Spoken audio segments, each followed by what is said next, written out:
दोस्तों, जो आज की हमारी कहानी है ना, बड़ी ही कमाल की होने वाली है, इसलिए इस कहानी को अंत तक जरूर सुनिएगा। एक बार की बात है, जापान में एक युद्ध चल रहा था और जो बड़े राज्य की सेना है उसने छोटे राज्य की सेना को लगभग हरा ही दिया था। बस बाल बाल ये बचे थे। और जब सारी सेना अपने कैंप में आती है तब महाराज सेनापति को बुलाते हैं और सेनापति को आदेश देते हैं कि सेनापति जी, कल हमें अटैकिंग मोड में लड़ना है। आज तो हमने डिफेंसिव मोड में लड़ाई की है, कल हमें सेना पर अटैक करना है, अटैकिंग मोड में हमें लड़ना है।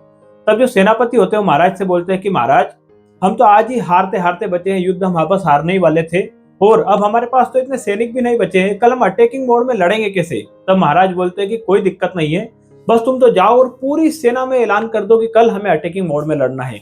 अब सेनापति जी जाते हैं और कैंप में सैनिकों को ऐलान कर देते हैं कि कल आप सभी को अटैकिंग मोड में लड़ना है। अब अगली सुबह जो राजा होते हैं वो युद्ध के लिए निकलते हैं और रास्ते में धार्मिक स्थल पड़ता है। उस धार्मिक स्थल पर पहुंचते हैं और सारे सैनिक वहां पर प्रार्थना करते हैं। और इसके बाद में जो राजा होता है सारे सैनिकों को संबोधित करता है और बोलता है कि मेरे पास में एक सिक्का है और ये सिक्का हम आज हमारा जो है भाग्य तय करेगा।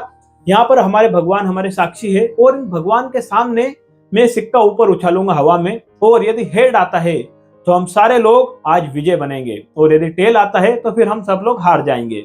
इसके बाद में राजा हवा में वो सिक्का उछालता है और जब वो सिक्का जमीन पर गिरता है तब उसमें हेड आता है। सारे सैनिक एक दूसरे से गले मिलते हैं और बोलते हैं कि आज तो हमारा भाग्य हमारे साथ है, हेड आया है और हम जरूर विजय बनेंगे। इसके बाद में सारे सैनिक युद्ध के मैदान में पहुंचते हैं। एक भयंकर युद्ध होता है, सारे सैनिक अटैकिंग मोड में युद्ध करते हैं और अंत में ये सैनिक जीत जाते हैं। अब जीत का जश्न मनाया जाता है और जो सेनापति था वो महाराज के पास आता है और बोलता है कि महाराज, हमारे भगवान तो हमारे साथ है, आपने एक सिक्का उछाला और उसमें हेड आया और सारे सैनिकों में मनोबल भर गया और सारे सैनिक जीत गए, देखिए हमारे भाग्य ने हमारा कितना साथ दिया। तब जो महाराज होते हैं वो सिक्का अपनी जेब से निकालते हैं और सेनापति के हाथ में रखते हैं। जब सेनापति जी देखते हैं तो सिक्के के दोनों तरफ हेड बना हुआ था। दोस्तों, इस कहानी को सुनाने का मकसद ये है कि जो हमारी लाइफ है उसमें भी ऊपर वाले ने हमें एक सिक्का दे रखा है जिसके दोनों तरफ भी हेड है। बस डिपेंड इस बात पर करता है कि आप कितनी तेजी के साथ में अपने उस सिक्के को उछालते हैं और कितनी पॉजिटिविटी के साथ में अपने उस सिक्के को उछालते हैं। दोस्तों, याद रखिए,